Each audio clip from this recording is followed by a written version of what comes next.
Against Manchester United, two most successful teams in FA Cup history. Arsenal won it 14 times, United 13, the current holders. I suppose a lot of talk, though, really away from matters. Dean, let's start with United, that morale-boosting draw, but a lot of conversation around Marcus Rashford, perhaps distracting from that. What do you think would be best for both parties? Do you think it's inevitable he leaves? Should he leave? Yeah, I think so. I think for both parties, I think it would be the right move. I think he needs a new challenge, and maybe away from the pressures and the criticism that he's been getting. I think some of it rightly so, but also some of it at times over the top. And I think Manchester United, in the way that they want to move with the new manager and the style that he will bring, I think it would probably be best that he leaves, because I don't think he's going to fit exactly what Amorim wants. It's certainly out of possession. I think he's after certain players that are going to work in a way that he wants, and Marcus hasn't shown enough of that anyway. To I think warrant staying at the club for what Amorim, and it's a telling sign that very quickly he's been kind of left out by the new manager. So you can only look at that and the things that he said, that he's not happy with the way he's trained, his attitude, and what he has been asking of him to have taken him out of the squad. What do you think, Clinton? Is there a technical, tactical reason? Does he not fit into the 3-4-3? Where would he play if he were to excel? Well, he can play in it. He can play in it. He can play in the 2-10s. But do I think he can't play as a wing back? As Dino said, Marcus Rashford, he doesn't like tracking back, and no strikers like tracking back, and he doesn't want to play as a number 9. So the only position where you can see him playing for Man United is a 2-10. You know, sometimes when you've been at a club long enough and we keep having these talks about Marcus Rashford, you need to go, have a fresh start, and I think it's best for both parties if he goes, has a fresh start, kickstarts his career. He's a talented individual. I feel like at the moment all we're talking about is not Marcus Rashford on the football pitch, Marcus Rashford, what he's doing off the football pitch. Yeah. Like, I think we should be focusing on what he's going to do on the pitch. So I think the time's right for him now to move, go and seek some regular first-team football, because for me, he's still a talent. I think he's got great ability, but he just needs to kickstart his career now. Yeah, should be in his prime at 27, shouldn't he? We'll discuss more about that and where he might go in just a second. Not involved today, Marcus Rashford for Arsenal against Manchester United. Let's find out who is starting. We'll go live to the Emirates. Team news is in, and Jamie Weir. Jamie.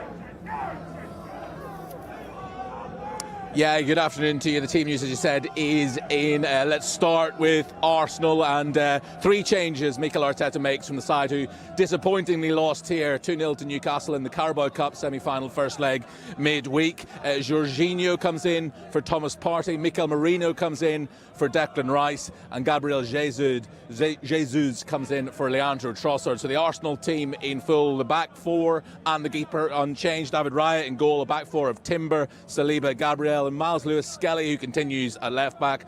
As I said, Jorginho and Merino come into the midfield alongside Martin Odegaard, and the front 3 will be Gabriel Martinelli, Kai Havertz and Gabriel Jesus. As for Manchester United, just the 2 changes that Ruben Amorim makes from the side, who were so impressive in that 2-2 draw against Liverpool at Anfield 7 days ago. One of those changes comes in goal with Altay Bayindir in for Andre Onana. We already knew he was going to make that change. The back 3 are unchanged. Martinez, Maguire and De Ligt. Dalot and Mazraoui continue as his wing-backs. Ugarte and Mainu continue in the midfield. And then the one other change he makes is to that forward line, because Alejandro Garnacho comes in for Amad Diallo.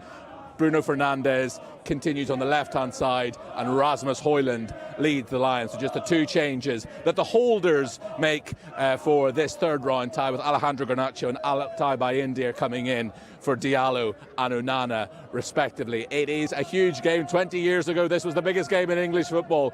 Both sides now with slightly different priorities, but we're looking forward to this one, a 3 o'clock kickoff here at the Emirates.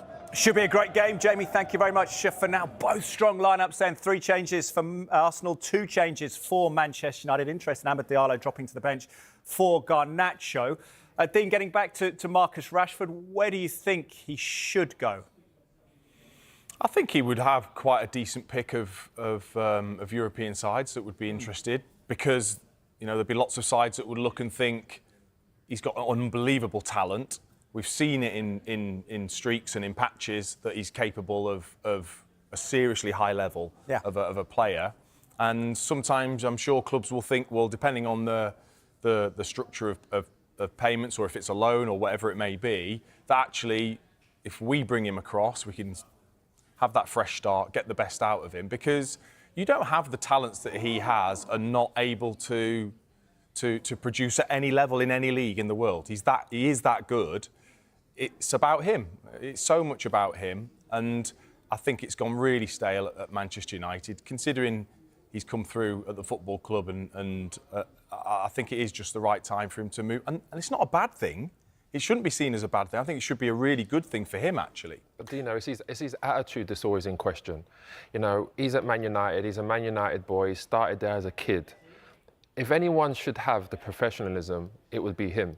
When a new manager comes in, you would like to see him be the first person on the training ground saying, listen, I've had a tough time at the moment, but you're the new manager and I want to prove myself for you being in there. He's gone to America. You know, he's in, I don't know, wherever it is, LA or New York, at a basketball match. That doesn't sound like professionalism. When he goes away on a Thursday night before a Saturday game, that doesn't say professionalism. But Jay, he was allowed to do that, wasn't he? Is that? He's not allowed to do that. No one's allowed to do that. You can't go out. I think everyone knows that. You can't go away on a Thursday before a Saturday game. Okay. Right? And everyone knows that in football. That's just an underwritten rule, right? And that's the problem I think he has. And that's why his stock is low. There's no doubt that he's talented. There's no doubt that he's got ability. But just recently, his body language, is he motivated? It just seems like since he's signed that huge contract, that his standards have dropped off. And I think that's what comes into question. What about AC Milan? He's been linked with AC Milan. They're struggling a little bit. They've got a new manager in there. But when he looks at the players at the squad, is it one of those things where you back yourself, or do you think, hang on a minute, Rafael Leao's pretty good, maybe I'll struggle to get in here? Yeah, again, even that, like, imagine if he goes there and then, you know, Rafael Leao decides to turn it on. And in my opinion, I think Rafael Leao's got more ability than him. I think he's a better player. When they're both on song, I would take Rafael Leao. But again, it could be a new stomping ground. I think Dean's right, as in he does need a new start somewhere else, but he has to go there with the right attitude. You can't go to another country and think, okay, I'm here, I'm playing for Man United, now you've got to, you know, bend to the way I play. You've got to go there and embrace a culture, and I think that's difficult. He doesn't speak Italian. That's going to be difficult. A lot of Italians don't really speak great English. He's also a Mancunian leaving Manchester for the first time, I presume. Yeah, no, exactly. And I just feel like wherever he goes now, he's on trial. He has to prove himself. He has to reinvent himself, because the stigma that he has is his attitude is not right. And I was that player as well when I was younger.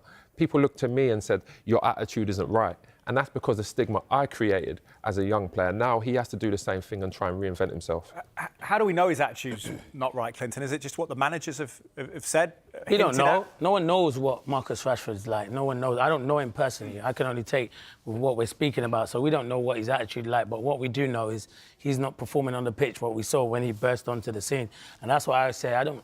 lots of people have stuff going on in their private life. That is totally up to them. I'm judging Marcus Rashford what I see on the pitch. He doesn't look happy when he's on the pitch. He doesn't happy when he's coming off. No one's happy when they're getting substituted off. He used to be probably one of the first picks when he first burst into Man United. Now you look at him and you're thinking, how is he not getting in that Man United team? He should be getting in that Man United team in any position. He's had a few managers. Can they all be wrong? Are they all wrong? That's what I mean. But I do rate him as a footballer, and I do think going to another country or going to another club will kickstart his career. Dean, can he get was the 2022-23 season a complete aberration when he got the 30 goals, or is that a level that he's capable of that he can get back to? Of course he is. Yeah, he's still young enough, and you know, he burst through, had an incredible start to his career, and I mean, look, playing devil's advocate, say we all think just because you are a footballer and you get paid lots of money that you should care every single time you walk out. But ultimately, we are inherently selfish to make it anyway. And you stop thinking about those things. You do think about yourself. And he may be thinking, well, every time a new manager comes in, it's me. The spotlight's on me. I'm the scapegoat. And maybe starts to feel as if everyone's against him, and then that's affecting him. I'm not saying it's right, but I'm just trying to think of why we would see the body language that he shows and the lack of showing his talents when we know there has to be a reason, and we get asked about it all the time, and it's hard to know exactly why, because we don't know what's going on in his own head. But that's how if I was to guess, it would be that he now just think, well, why am I always the scapegoat when a new manager comes in, or when it's poor and He everyone doesn't looks help at me. himself though, does he, Dino? That's the thing. No, he doesn't. But I'm trying to think of what it might be that's, and it's not because he just doesn't care.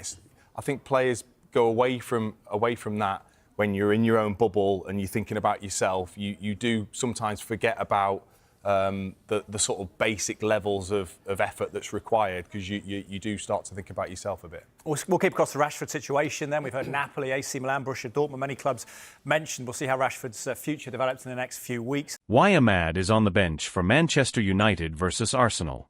Ahmad's absence from the starting lineup for Manchester United's FA Cup clash against Arsenal is surprising.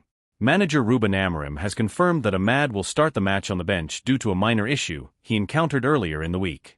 The Ivorian has been replaced in the starting 11 by Alejandro Garnacho, who is making his first appearance since the 3-2 defeat to Nottingham Forest on December 7th. Ahmad, who recently signed a new contract keeping him at Old Trafford until 2030, last found himself on the bench during United's 2-0 loss to Arsenal in the Premier League at the Emirates last month. Ahmad had a slight issue during the week, and I like the way Garnacho is playing. He's been in good form, Amorim explained to BBC Sport. Based on his training, we felt it was a great opportunity to let Garnacho start today. After conceding 2 set-piece goals in their previous visit to Arsenal, a significant focus for United will be how they manage the home side's set-piece threats. Amorim added, "We need to be competitive in the little details and especially in set-pieces, which is a challenging area to win. We have to show more aggression in the final third. We have a rich history in this competition, and our goal is to win."